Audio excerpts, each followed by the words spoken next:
La superstición más peligrosa, de Larken Rose. Narración, Paola Mansi. Producción, El Blog del Tuco. Parte 4. La vida sin la superstición. El camino hacia la justicia. Muchas injusticias a gran escala en la historia se habrían derrumbado rápidamente o nunca se habrían iniciado si no fuera por alguna autoridad que aprueba y hace cumplir tales injusticias. Los males de la esclavitud, por ejemplo, a menudo se atribuyen al racismo y a la codicia, pero la autoridad desempeñó un papel fundamental para que la esclavitud fuera económicamente viable. Si no hubiera existido una enorme red organizada de fuerzas del orden para capturar a los esclavos fugitivos y a cualquiera que les ayudara a escapar, ¿cuánto tiempo habría durado la esclavitud? Si liberar esclavos no hubiera sido ilegal y, por tanto, inmoral a los ojos de los autoritarios, cuán eficaz hubiera sido el tren clandestino, seguramente no se hubiera conocido como clandestino al no haber sido ilegal. El movimiento abolicionista consistía en personas que pensaban que la esclavitud era inmoral, y que querían que se cambiaran las leyes para declarar oficialmente que la esclavitud era inmoral e ilegal.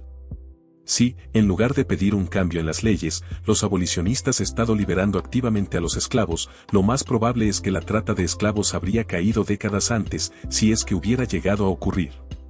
Enviar esclavos al otro lado del mundo sería un negocio muy arriesgado si, en el momento de desembarcar, su carga pudiera ser liberada por la fuerza. El problema es que la mayoría de la gente cree que incluso las leyes inmorales e injustas deben ser obedecidas hasta que se cambie dicha ley. Claramente esto significa que la lealtad de estas personas al mito de la autoridad es más fuerte que su lealtad a la moralidad, y hacer lo que los amos les dicen es más importante para ellos que hacer lo que saben que es correcto. Y la humanidad ha sufrido muchísimo por ello. La capacidad de la gente para resistir a la tiranía depende en gran medida de si aceptan o no el mito de la autoridad. Aquellos que pueden ver la injusticia cometida por el gobierno, pero que siguen creyendo que deben seguir la ley y trabajar dentro del sistema, nunca conseguirán justicia. Por otro lado, los que no ven a los megalómanos políticos como gobernantes legítimos, los que no sienten la obligación de obedecer una ley inmoral, los que no sienten la necesidad de tratar con lo que en realidad es una clase de parásitos, una banda de ladrones y matones políticos como intocables, respetables y honorables, tienen muchas más posibilidades de derrotar a la tiranía legal. Y la mayor parte de la tiranía y opresión que ha ocurrido a lo largo de la historia fue constituida legalmente. Hay muchos métodos disponibles para aquellos que están dispuestos a resistir ilegalmente la injusticia y la tiranía, incluyendo desde la resistencia pasiva o el sabotaje no violento, pasando por el asesinato y otras formas de resistencia por la fuerza. Dependiendo de la severidad de la opresión, de los propios valores, conciencia y creencias del individuo acerca de cuándo, si es que alguna vez, el uso de la violencia es apropiado, uno puede elegir un buen número de formas de derrotar a la tiranía. Algunos simplemente tratarán de permanecer fuera del radar, viviendo de tal manera que se evite llamar la atención de los ejecutores de la autoridad. Algunos pueden optar por la desobediencia civil abierta, como cientos de personas que fuman marihuana abiertamente frente a una comisaría de policía. Algunos pueden elegir un método más activo, pero no violento, como pinchar las ruedas de la policía o destruir algunas propiedades que son utilizadas para cometer actos de agresión autoritaria. Otros pueden elegir el método de resistencia abiertamente violenta, como ocurrió en la Revolución Americana. Análogamente, la víctima de un robo de tipo no gubernamental puede tratar de evadir al ladrón, ser más listo que él o incluso matarlo si es necesario, es decir, cualquier cosa que sea apropiada para evitar ser víctima de nadie. Del mismo modo, quienes reconocen que el mal legal siempre es dañino y que resistirse a él está plenamente justificado, no perderían el tiempo en elecciones y en presionar a políticos para que cambien la legislación. Simplemente harían todo lo que pudieran para protegerse a sí mismos y posiblemente a los demás de ser víctimas de tal agresión legal. Si superamos cierto punto, cuanta más gente se resista, menos violencia será necesaria para resistirse.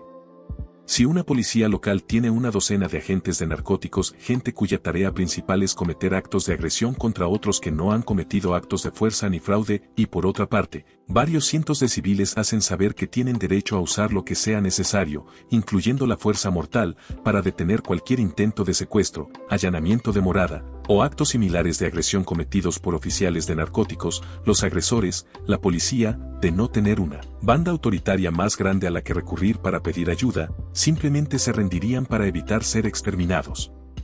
El efecto disuasorio que funciona contra los delincuentes de la calle puede funcionar igual de bien contra los delincuentes gubernamentales. En la India, Mahatma Gandhi y sus seguidores utilizaron la desobediencia pasiva generalizada para socavar el control británico de ese país. La prohibición del alcohol en los Estados Unidos es otro ejemplo de una ley inmoral que fue básicamente desobedecida.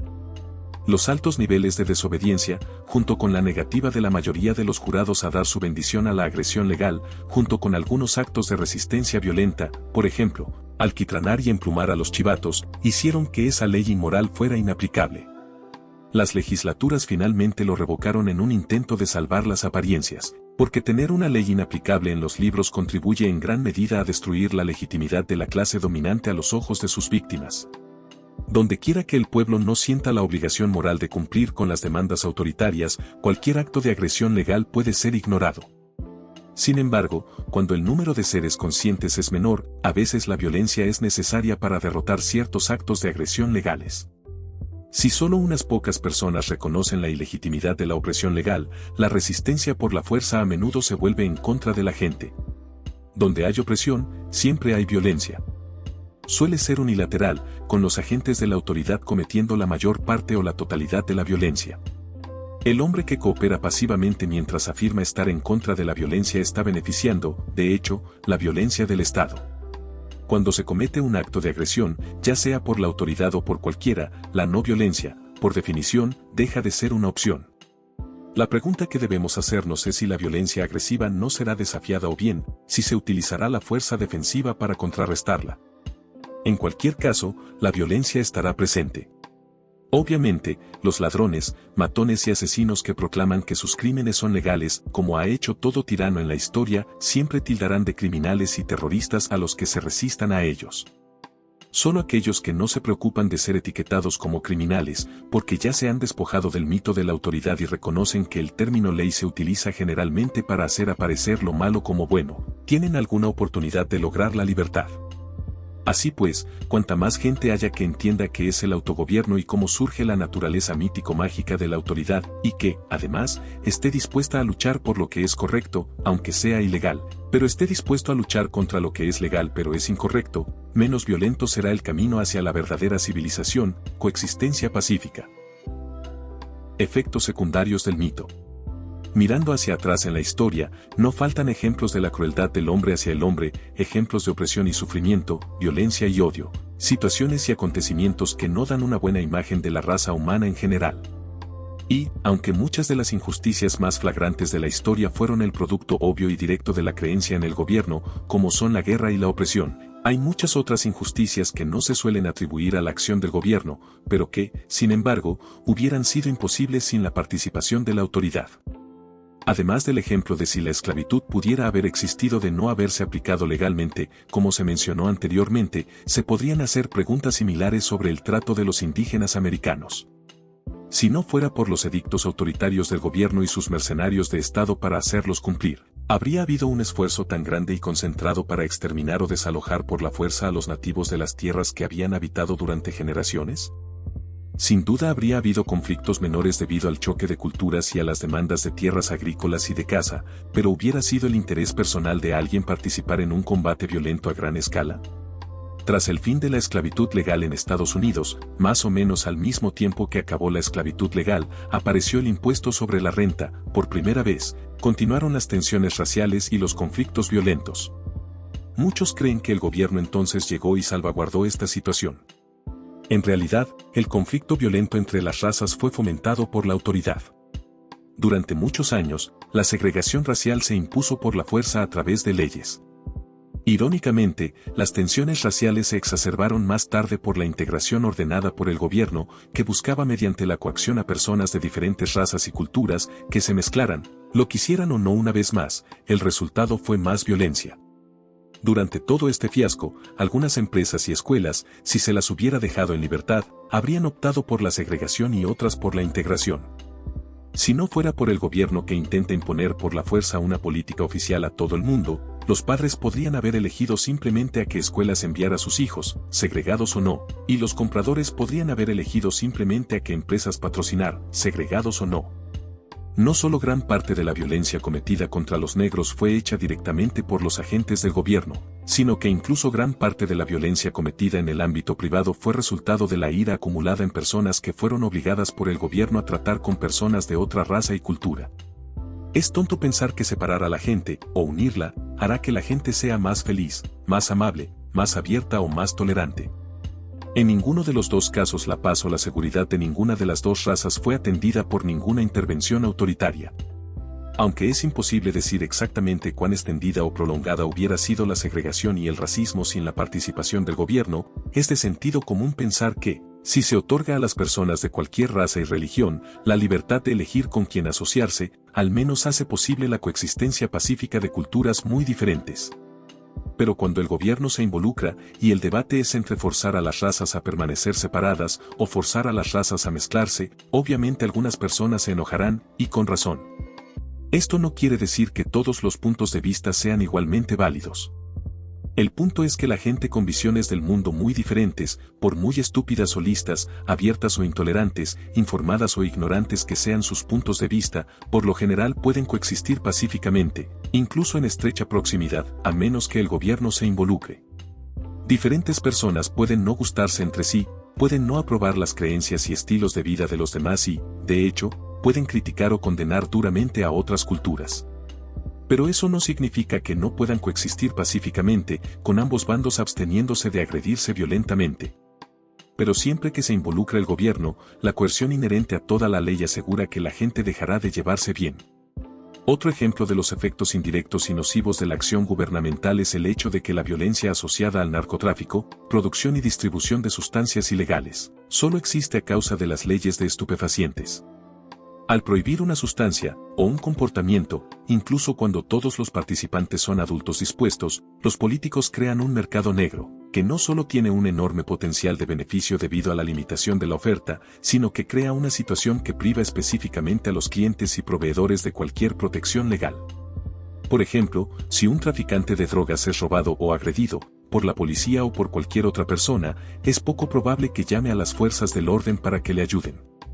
Prohibir algo por consenso, ya sea la prostitución, el juego o las drogas, garantiza que el mercado será controlado por la banda más violenta o la que ha pagado más a muchos de los agentes de la ley u otros funcionarios.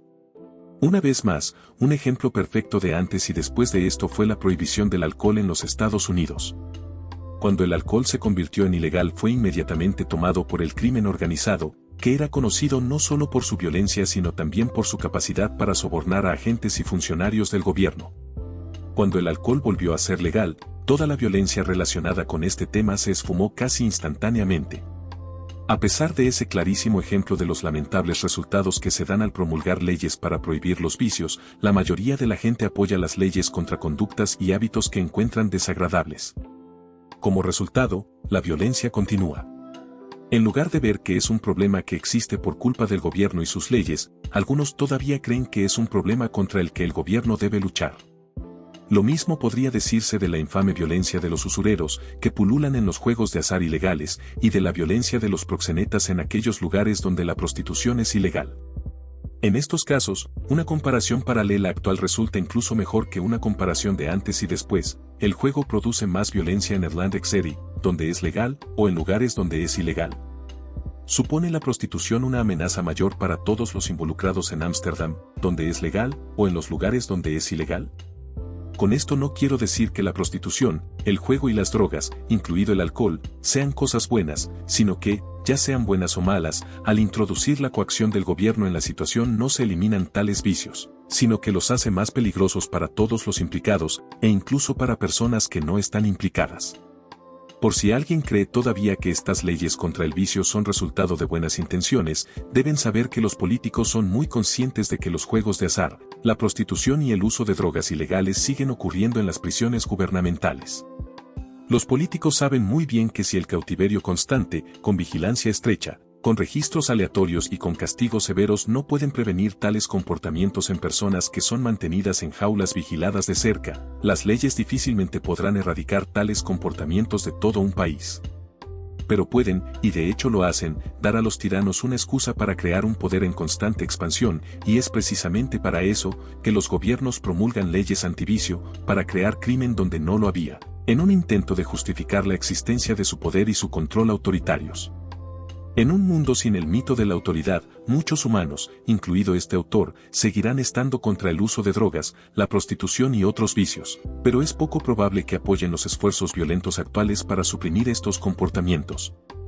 No solo se sentirían poco justificados para apoyar la violencia, sin la excusa de una autoridad tras la que esconderse, sino que probablemente no querrían proporcionar los miles de millones necesarios para llevar a cabo campañas violentas a gran escala contra estas actividades tan extendidas. Incluso la persona más crítica tendría motivos económicos y morales para dejar a los demás en paz, así como el temor a las represalias de cualquiera de esas personas contra las que decidiera cometer actos de agresión. Por supuesto, que exista un discurso crítico acerca de ciertos estilos de vida y sus comportamientos, así como que haya intentos de persuadir a la gente para que cambie sus malas costumbres, serían una parte perfectamente aceptable de una sociedad realmente humana. De hecho, si la gente tuviera que tratar de usar la razón y la persuasión verbal para ganarse a la gente, en lugar de usar la fuerza bruta del gobierno, quizás los objetivos serían escuchados con más atención. Como mínimo, ya no se convertiría la cuestión de los malos hábitos en un tema de derramamiento de sangre y brutalidad, como sucede ahora con todos los violentos intentos de legislar lo moralmente aceptable. La otra cara de la moneda que ofrece la idea si es ilegal, debe ser malo es si es legal, debe estar bien. Quizás el mayor ejemplo de esto es el hecho de que, en 1913, el gobierno de Estados Unidos no solo legalizó la esclavitud fiscal a través del impuesto sobre la renta, confiscando directa y forzosamente los frutos del trabajo de las personas, sino que también, a través de la ley de la Reserva Federal, legalizó un nivel de falsificación y fraude bancario que deja perplejo al espíritu. En resumen, los políticos dieron a los banqueros permiso legal para crear dinero de la nada y para prestar ese dinero falsamente fabricado, con interés, a otros, incluyendo a los gobiernos. Aunque la mayoría de la gente no es consciente de los detalles de cómo ocurren estos enormes fraudes y robos a través de las monedas fiduciarias y los bancos de reserva fraccionada, mucha gente tiene ahora una percepción visceral de que los bancos están haciendo algo sumamente engañoso y corrupto. De lo que no se dan cuenta es que fue el gobierno el que dio permiso a los bancos para estafar al público billones y billones de dólares. Otro ejemplo particularmente controvertido de cómo un debate sobre la legalidad puede triunfar sobre un debate sobre los hechos y la moralidad es la cuestión del aborto. Una de las partes presiona a la autoridad para que el aborto sea legal, y luego defiende dicha práctica basada en la legalidad, el otro lado presiona para que el aborto sea proscrito, con la esperanza de que se utilice la violencia de la autoridad para impedir su práctica. En términos lógicos, la única cuestión relevante, que es una cuestión religiosa, biológica y filosófica, y no una cuestión legal, es, ¿en qué momento un feto cuenta como persona? La respuesta a esa pregunta dicta si el aborto es un asesinato o es el equivalente a la extirpación de un riñón. Sin embargo, en lugar de abordar la única cuestión que realmente importa, por compleja y controvertida que sea, ambas partes suelen centrarse en tratar de conseguir que la violencia de la autoridad esté de su lado para machacar a la otra. Como otro ejemplo de injusticia legalizada, casi todo el mundo es consciente de lo escandalosas e irracionales que se han convertido ciertas demandas. Por ejemplo, los delincuentes que allanan viviendas demandan con éxito a los propietarios después de autolesionarse durante un allanamiento, pero no se dan cuenta de que son los decretos de los jueces nombrados por el gobierno los que permiten que esto ocurra. Además de que el gobierno puede legalmente robar a un niño para dárselo a otra persona, el gobierno también crea, a través del sistema actual de litigios, un mecanismo por el que una persona puede robar sin problema ilegalmente a otra. Las leyes en nombre del medio ambiente también se usan para mostrar el poder inmoral en ambas direcciones. Con suficiente dinero, una empresa que realmente contamina, y por lo tanto infringe los derechos de propiedad de otros, puede cambiar las contribuciones de campaña electoral por un posterior permiso legal para contaminar. Al mismo tiempo, pueden utilizar leyes ambientales para aplastar a la competencia, creando y haciendo cumplir un laberinto de regulaciones ambientales, muchas de ellas innecesarias o contraproducentes, a veces estúpidas, para mantener a las empresas más pequeñas fuera del mercado. Además, los políticos pueden utilizar amenazas subjetivas acerca de peligros ambientales como excusas, ya sea para obtener el control de la industria privada, para controlar el comportamiento de millones de personas o para extorsionar más cantidad de dinero para sus propios fines. Para muchas empresas actuales, el éxito depende no tanto de proporcionar un servicio adecuado a un precio razonable, sino de obtener favores especiales y un trato preferencial del gobierno. Esto puede hacerse en forma de donaciones directas, por ejemplo, subvenciones o subsidios, comercio político, por ejemplo, contratos gubernamentales sin licitación, otorgamiento de licencias, como en la industria médica, aranceles sobre el comercio internacional, control regulatorio con favoritismo y muchos otros medios. Los resultados de todos estos factores, precios más altos, productos y servicios de inferior calidad, disminución de opciones, etc., a menudo se asume que se derivan de las deficiencias de la industria privada, en vez de ser reconocidos por lo que son, las consecuencias adversas propias del control autoritario sobre la interacción humana. Las grandes crisis económicas son siempre el resultado de la manipulación por parte del gobierno del comercio, el crédito y las divisas. Salvo la destrucción física total, la única manera de destruir toda una economía es inmiscuirse en su medio de cambio, el dinero, a través de la falsificación legalizada, emitiendo sin control crédito inventado y moneda fiduciaria. La mayoría de la gente, ignorando la economía básica, cree que la inflación y otros problemas económicos son algo natural, desafortunado pero inevitable. En realidad, son síntomas del robo y el fraude legalizado a gran escala. Las leyes de inmigración son otro ejemplo del daño indirecto y problemas secundarios causados por el gobierno. Aparte de la obvia coerción directa que conllevan, estas leyes causan otros problemas que de otra manera no existirían, como son, 1. El lucrativo y lamentable negocio del contrabando de ilegales al país. 2. El hecho de que los ilegales son blancos fáciles para muchas formas de explotación, porque no se atreven a hablar o buscar ayuda. Y 3. Las personas son forzadas a vivir bajo regímenes tiránicos, porque no pueden escapar físicamente. Y dado que los ilegales ya están clasificados como criminales, por lo general son vistos como indeseables simplemente por estar en el país, por lo que no reciben ni respeto ni protección de gran parte de la ciudadanía, cuya consecuencia final será que tienen menos incentivos para que se comporten de una manera respetuosa con la ley. Incluso muchos problemas que parecen ser de naturaleza no gubernamental existen debido a alguna ley. Por supuesto, hay, y siempre habrá, casos de fraude y robo cometidos por individuos sin escrúpulos que actúan por su cuenta, pero la mayoría de la gente desconoce por completo cuántas estafas, tramas y estafas privadas, no solo son permitidas por la autoridad, sino que son alentadas y recompensadas por ciertas leyes del gobierno, ya sea intencional o accidentalmente. Al no tener un mercado verdaderamente libre con el que compararlo, muchos continúan asumiendo que la coacción estatal es necesaria, cuando en realidad todo lo que hace es obstaculizar e interferir en la productividad y progreso humanos. Lo que pudo haber sido. Es imposible llegar a imaginar en cuán diferente hubiera sido la historia humana de haber derrumbado la superstición de la autoridad hace mucho tiempo. Obviamente, las atrocidades de la Alemania nazi, la Rusia de Stalin, la China de Mao, la Camboya de Pol Pot y muchas más, nunca habrían ocurrido. Además, aunque pudiera haber violentos enfrentamientos culturales o religiosos regionales, las guerras a gran escala simplemente no existirían y serían imposibles, sin la presencia de soldados que obedecieran ciegamente a una autoridad percibida. Si la enorme cantidad de recursos, esfuerzo e ingenio que se han invertido en destrucción masiva, guerra, se hubiera invertido en algo productivo, ¿dónde estaríamos hoy? Si, en lugar de gastar tanto tiempo y esfuerzo luchando sobre quién debería tener las riendas del poder y para qué debería usarse ese poder, la gente hubiera pasado todos esos años siendo inventiva y productiva, ¿cómo sería el mundo ahora?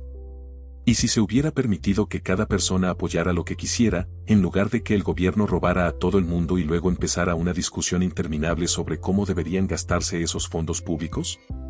¿Qué pasaría si, en lugar de discutir sobre qué plan centralizado y autoritario debería imponerse por la fuerza a todos, la gente viviera su propia vida y persiguiera sus propios sueños?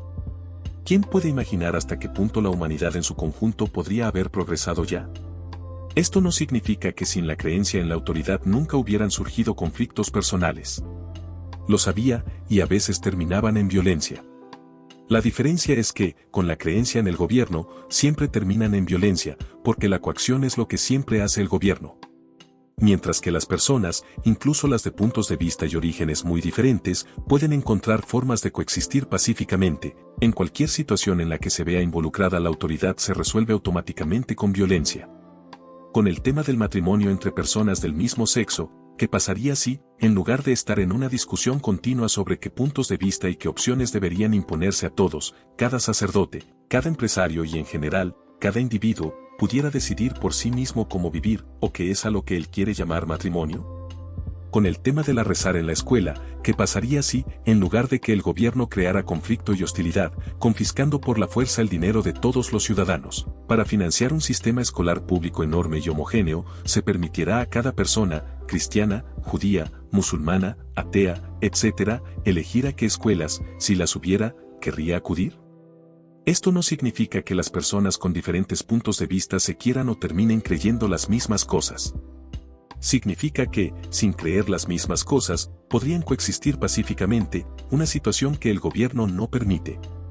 ¿Qué pasaría si, en lugar de que las agencias gubernamentales decidieran legalmente qué medicamentos y tratamientos médicos puede la gente elegir, y qué profesionales pueden tener licencia para ejercer, la gente pudiera tomar sus propias decisiones? En tal escenario, el negocio de proporcionar en las aduanas información objetiva y real sobre diversos productos y servicios, prosperaría.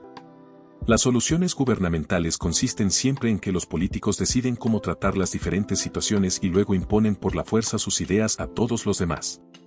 Sin embargo, no es moralmente legítimo, ni efectivo sobre una base práctica, que los políticos tomen las decisiones de todos los demás por ellos. Y eso es cierto en todo tipo de aspectos de la sociedad humana.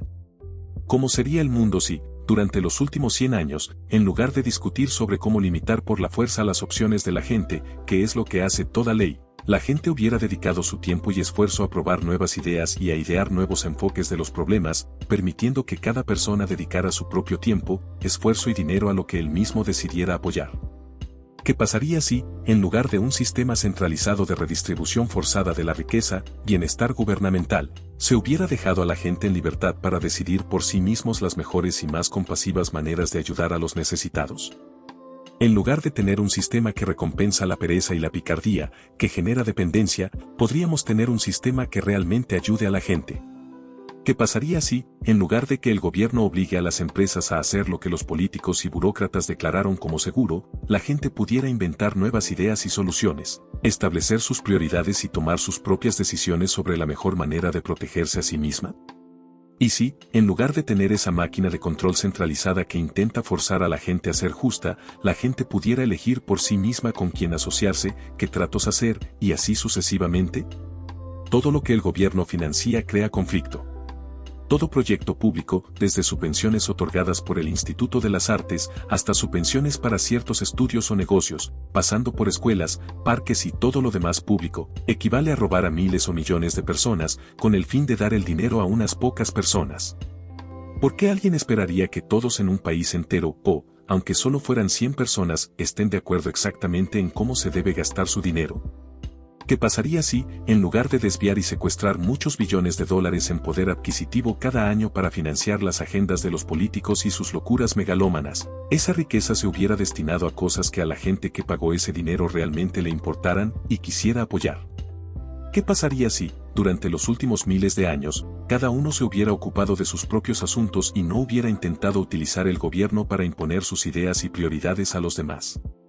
¿Qué pasaría si, en lugar de un monstruo gigante y centralizado, limitando violentamente las opciones, la creatividad y el ingenio de todos, tratando de forzar la conformidad y la igualdad, mientras se agotan las ideas y la riqueza de los que producen, qué hubiera pasado si las diferentes personas y los diferentes grupos hubieran estado probando nuevas ideas, e implementando las mejores maneras de resolver problemas y crear un mundo mejor, guiados por sus propias creencias y valores? Lamentablemente, la idea sigue aterrorizando a mucha gente, que todavía cree que un mundo controlado a la fuerza por los políticos será más seguro y civilizado que un mundo habitado por seres humanos libres que ejercen el libre albedrío y el juicio individual.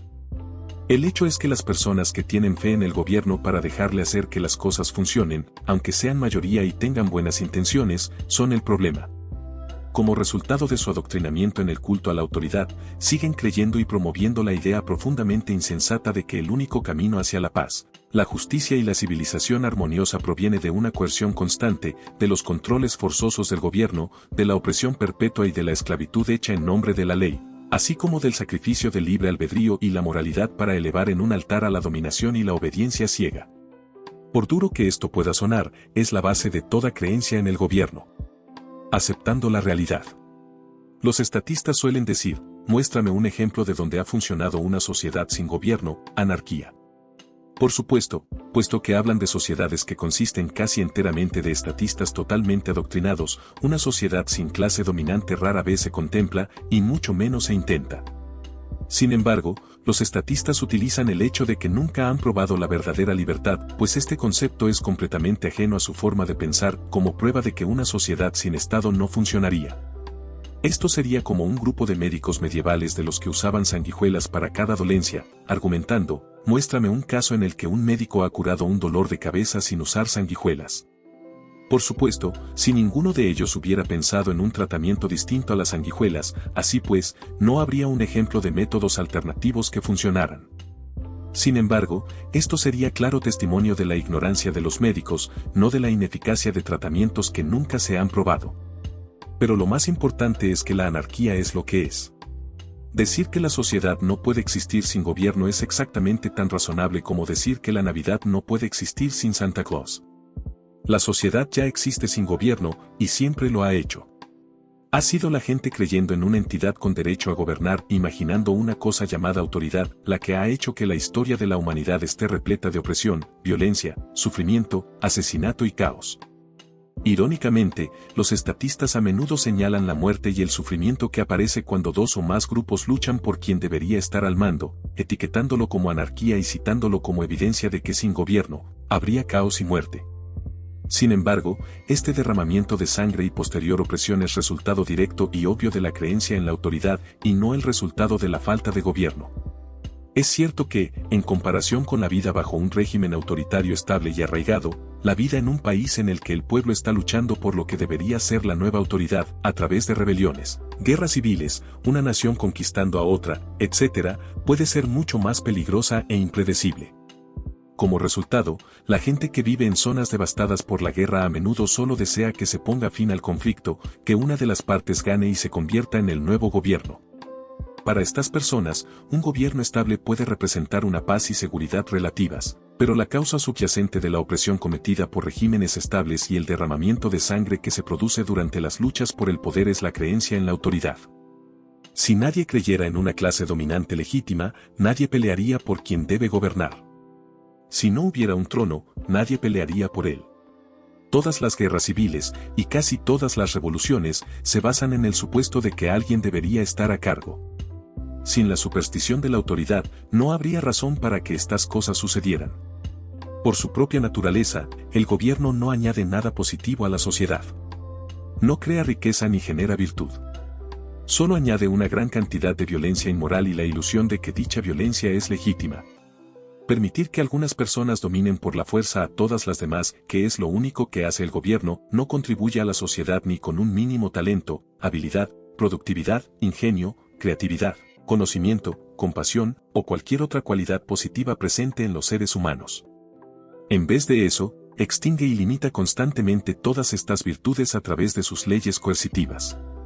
Es destructivo y demente aceptar como cierto que 1. La civilización requiere la limitación forzosa de sus posibilidades y la restricción violenta de la mente y el espíritu humanos. 2. La sociedad civil solo puede existir si el poder y la virtud de cada individuo son superados y suprimidos por la fuerza por una banda de amos y explotadores.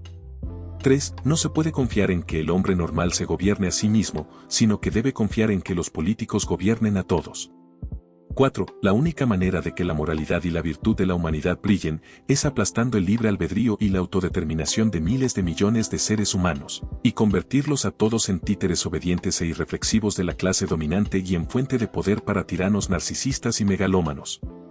5. El camino hacia la civilización es la destrucción del libre albedrío, el buen juicio y la autodeterminación de los individuos. Ese es el fundamento, el corazón y el alma, de la superstición llamada autoridad. Cuando la gente esté lista para reconocer esa mentira atroz por lo que es y empiece a aceptar la responsabilidad personal por sus propias acciones y por el estado de la sociedad y ni un momento antes, entonces podrá comenzar la verdadera humanidad. La gente puede desear desesperadamente paz en la tierra hasta que se ponga azul su cara, pero nunca la tendrán, a menos que estén dispuestos a pagar el precio, renunciando a esa vieja y cansina superstición.